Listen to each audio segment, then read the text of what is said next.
that you've said that you cannot teach a man or tell a man how to be a man. So I will not ask you to indict men in this question. But I do want you to speak, Iyanla, to how women need to, position ourselves so that we can be in our divinity, so we can have our crowns right, how we can create and not build, when some of us, quite frankly, feel that the men that are available to us, and I'm talking about across the color spectrum, across the age spectrum, trust me, I've done them all, they are not positioned to protect nor provide because of some of the statistics we just talked about. They're not earning the incomes. They're not having the resources, and some of them are not even showing up in the leadership. Would you date a bus driver? Would you date if he owns the bus? If he owns it. If he owns the bus. See, that's a problem. That's a problem. That's a problem. Okay. Nothing wrong with driving a bus. My mother Gloria drove one for years. So out of the 50,000 plus comments posted on social, I only saw a handful that even considered the possibility of a bus owner being a more aspirational position, and recognizing that I am actually speaking and pouring into the ascension of black men when I said what I said. But see, no, some of y'all were too busy naming and shaming me personally and black women in general as undesirable, gold diggers, and much worse. Now, I suspect that some of y'all are the same men that were bringing home C's and D's on your report cards, only to then be coddled by parents that said, well, that's okay, as long as you're doing your best. Well, listen, I love and believe in the excellence of black men. So no, my dear, C's and D's or any other form of mediocrity is not okay. No, I will not create a soft place for you or anybody that I love to fall comfortably into the bigotry of low expectations. Okay, so Eboni K. Williams, who I actually did a reaction video to her before. I will link that so you guys can see it if you didn't see it before. And in the initial reaction video that I did for her, which was a couple of months ago, it was in regards to her saying that when she goes to, a sperm bank or whatever, that there is not enough black male sperm there for women to choose from. There's more of like different races and all that kind of stuff. And when I heard this clip, I didn't immediately even want to talk about it or react to it because I'm like, okay, I done reacted to her saying one thing and it was off the wall. And I saw her say this thing about the bus driver thing. And we already know how a lot of these women think and how their minds are set up. But what made me decide to go ahead and react to this situation is her trying to backpedal and trying to make it seem as though she was not trying to make it, be this, or I wasn't talking about black men in this way. And, it was never me, and kind of walking around the accountability. And instead of saying, coming to the forefront and saying, I apologize if I said something wrong to offend anybody. That was not my intention to offend anybody. She asked me a question and I was not thinking of this, or I wasn't thinking how it can affect people in this way. I just said this. It was ignorant. I shouldn't have said it. Instead of saying that, right?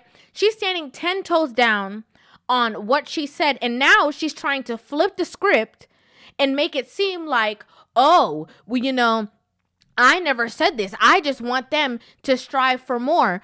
And disregarding the fact that she definitely said what she said about dating a bus driver very in a condescending tone and belittling that job title. Let's just be clear. Let's not dance around. Let's not pretend like you don't understand why people are getting it misconstrued and because you just want so much better and so you want men to strive for more. That's not what it is. It was very condescending and very like, what do I look like being with a bus driver? What would I look like if I dated or if I was in a relationship with somebody of that caliber? Because that would be quote unquote beneath me. And again, it drew reference to that video that I did about her talking about, like, needing more men, needing more black men to go to these sperm banks or whatever so that they can, bring their seeds there so that women who want to opt into having children without the man, right? The same women that turn around that want to belittle the bus driver, the same women who turn around and talk about how much they don't need a man and they can do battle by themselves, all of a sudden when they want to procreate and have children, now they need the man.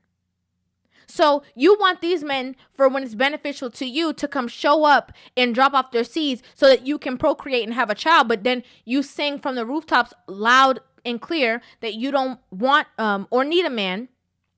And then if a man is around, he has to meet a certain criteria. He got to be, this tall. He got to look like this. He got to have this career. He has to have this amount of zeros in his bank account. Otherwise, he's less than. How are you shocked about the way that social media is talking about you, and you're upset that people are putting you in a corner and calling you out on what you said, and instead of realizing or being in your truest nature as a woman, in your feminine energy, to understand and have empathy or sympathy, or even, like I said, just at the base, understanding of the other person's point of view. Instead of being able to do that, what you have to do is swing your cojones around and be like, I said what I said. I said what I said. Y'all being emotional. Because she went on a platform, I believe it was a Breakfast Club, and now she's trying to move again, dancing around the topic, dancing around the conversation. Well, y'all just being emotional. And I could see that this is a very emotional thing. And I'm not a person who leads with emotions. And that's what I said. And so what? And this. And a lot of women, right? And especially this comment on the screen. A lot of women they don't even realize how much they're proving the point that men make on a daily basis by the things that they say, because they think that they're thinking logically, but women don't understand that the way that they're thinking is the exact reason why men don't want to deal with y'all. And y'all can't see it. That's why women will be in the comment section defending this woman, but when you look and when you see what the men are saying, you completely understand. This woman this was one comment. It says, Eboni Williams is an attorney, television personality, cast member. A bus driver just wouldn't fit her lifestyle. There is a such thing of being out of someone's league. How come women can understand that as it pertains to men? But these same women, when those same men that are quote unquote in your league still don't want you, you can't fathom or understand why they don't want you, because you're an attorney, because you're a TV personality, because you're a cast member. You don't understand why somebody who's within your lifestyle, within your league, still don't want you. And it's because all of those things don't matter when it comes to a woman. It doesn't matter. It don't matter what car you drive.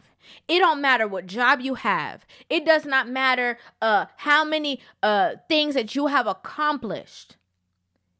If you can't cooperate with a man, if you don't tickle this man's fancy in the attraction sense, none of that is going to matter, because he will still look right past you and go be with somebody who don't even got no career, who don't got no work experience, because she's moldable in ways that you're not.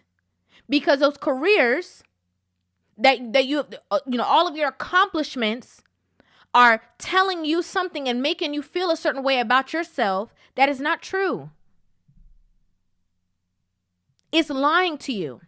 It's feeding your ego. It's making you feel good, but it's lying to you. It's making you think that you're in a space that you can choose, pick, choose, and refuse, that you're better than this woman, or that you're better than this woman, or you're better than this man. And it's all a lie. But you would know that if you know how men think, but you don't, because you don't care about men. It's not just men who are working regular jobs who are feeling affected by this conversation. It's also men who have higher careers. Also men who own the bus, as she put it, who are looking at these women and saying, yeah, I wouldn't pick you because you're not supportive. Oh, no, I wouldn't pick you because you're not somebody who can go through things. What if somebody who owns the bus loses the company? He already know you're going to be out the door. Because now all of a sudden, oh, you don't own the company anymore. Oh, you beneath me. Oh, no, I can't do this with you. I'm not going to be here struggling with you. What sense does it make? And this is why even in that video, again, I have to draw a reference to the first time that I knew who this woman was and the first time I spoke about her, because these are the same women who make these portrayals of men as a whole. They portray men to be a certain way. Okay, good for nothing. The only thing they good for is if they can pay some bills. You know, they portray, and I'm not saying that she said these things. I'm talking about the way in which she talks and speaks, and the way that she you know, only thinks that a man is worth basically whatever his job title would be. Okay. Oh, mediocre is not enough. Oh, the bare minimum is not enough. When people are doing and excelling in ways that they know how, they know the best way to do so. Not everybody is a business owner. The world literally cannot run like that. Not everybody is a business owner. Somebody got to drive the bus. Okay, somebody got to bag the groceries. Somebody got to pick up the cards.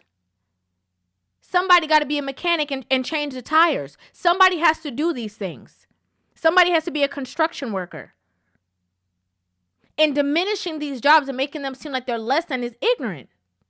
It don't matter how many degrees you have, it's ignorant. It's an ignorant way of thinking. Because the world functions by everybody doing, you know, their part. There's some people who don't want to make the roads. We got to drive. There's a pothole. Somebody got to fix it. There's got to be somebody to be able to do that job. The ignorance comes behind women believing that they are above somebody because of a job title that another person has. That's very ignorant. Because a man working a certain job does not lead to the point or make me feel less than his leadership skills. The way that he knows how to think, the way how his mind is structured. These things are not the same. There are people who are, you know, up there, they have a certain mindset. And women get with them, and the only reason women are happy is because this man can pay for trips or pay for bags. But when it comes to certain things, he's not equipped. And we're just keeping it real. The same way a man who maybe has less funds or is working a job that people would consider quote unquote mediocre probably has great relationship skills, is a great leader, knows how to lead his woman, knows how to lead this. There's some people who are great with numbers, right? They run a company. They're great with telling people what to do, but they're not great with certain execution. So you mean to tell me the man that's under him that's great with execution, we have to look at sideways as mediocre because he's not the owner? When he's doing things and even the owner is saying, man, I could have never figured that out. I'm great with numbers, but I could have never done that. And let's also just be very clear. I'm trying to figure out why people are making it seem like bus drivers are making a Burger King salary. I'm just trying to figure it out. There's pensions attached to bus drivers. They got great insurance, great benefits. It's an honest job, honest career, and they are making money, especially depending on the state in which they live in. Why diminish them? Why talk down on them? And most importantly, a lot of these women talk about what men I don't want a man like this. I don't want a man like that. You know, I can't be with a man who do this. I can't be with a man who do that. Oh, he got to have this. He got to have that. He got to have all these things. But where he at? Where is he? Because even the men who have those things aren't interested. Can we answer that? What's the riddle? What's the riddle? Riddle me that. Anyway, y'all, I want to know what you guys think about this in the comment section down below. So make sure you guys let me know your thoughts, your feelings, and your opinions in the comment section. Make sure you guys hit that subscribe button and give this video a thumbs up. And I will see you guys in the next video. Love you.